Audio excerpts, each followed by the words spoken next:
एक छोटे से शहर में अनाया नाम की एक लड़की रहती थी। वह खुद भी बहुत बड़ी समस्याओं से गुजर रही थी। घर की जिम्मेदारियां, पढ़ाई का दबाव, पैसों की कमी। लेकिन एक बात उसे सबसे अलग बनाती थी।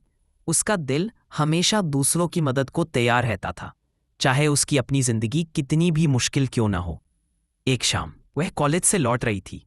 रास्ते में उसने एक बुजुर्ग आदमी को सड़क किनारे बैठे देखा। उनके कपड़े मिट्टी से भरे थे और उनके चेहरे पर बेबसी साफ दिखाई देती थी। लोग पास से गुजर रहे थे, पर कोई उनकी ओर ध्यान नहीं दे रहा था।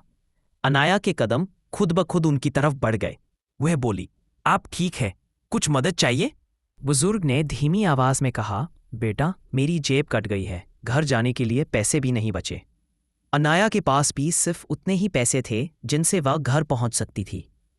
एक पल को उसके मन में हिचक हुई, लेकिन अगले ही पल उसने अपने पैसे उस बुजुर्ग के हाथ में रख दिए और मुस्कुराकर बोली, आप जाइए, मैं कोई ना कोई तरीका निकाल लूंगी। बुजुर्ग की आंखें नम हो गईं। उन्होंने दुआ देकर कहा, बेटा, भगवान तुम्हें उसका कई गुना वापस देगा। अनाया बिना किसी उम्मीद के बस स्टैंड तक पैदल चली गई। उसके पास पैसे नहीं थे, पर दिल में एक अजीब सी खुशी थी, किसी की मदद कर पाने की खुशी। उसने सोचा, शायद आज घर देर से पहुंच जाऊं, पर किसी का दिन जरूर बदल दिया। लेकिन कुछ ही मिनट बाद मानो ब्रह्मांड उसकी दयालुता को देख रहा था।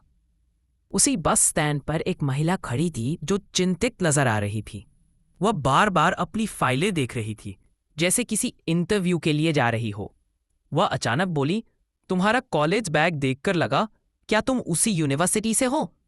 मुझे रिसर्च प्रोजेक्ट के लिए अर्जेंटली एक स्टूडेंट असिस्टेंट चाहिए था। पेड वर्क है, इंटरेस्टेड हो? अनाया चौंक गई। मैम, पर मुझे तो कोई काम का मतलब भी नहीं पता। महिला मुस्कुराई, बस ईमानदारी और सीखने की इच्छा चाहिए, बाकी मैं सिखा दूंगी। अनाया ने तुरंत हाँ कर दी, और जैसे ही महिला ने एग्रीमेंट पेपर दिए, अनाया की आंखें भर आईं। जो रकम ऑफर हुई थी वह उसकी उम्मीद से कई गुना ज्यादा थी।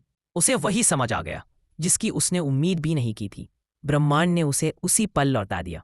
घर पहुंचते पहुंचते वह बार बार वही दुआ याद कर रही थी, भगवान तुम्हें उसका कई गुना वापस देगा। और सच यही था, जब आप बिना किसी लालच के किसी की मदद करते हैं, ब्रह्मांड उसे देखता है और सही समय पर सही तरीके से आपको उसका फल जरूर देता है।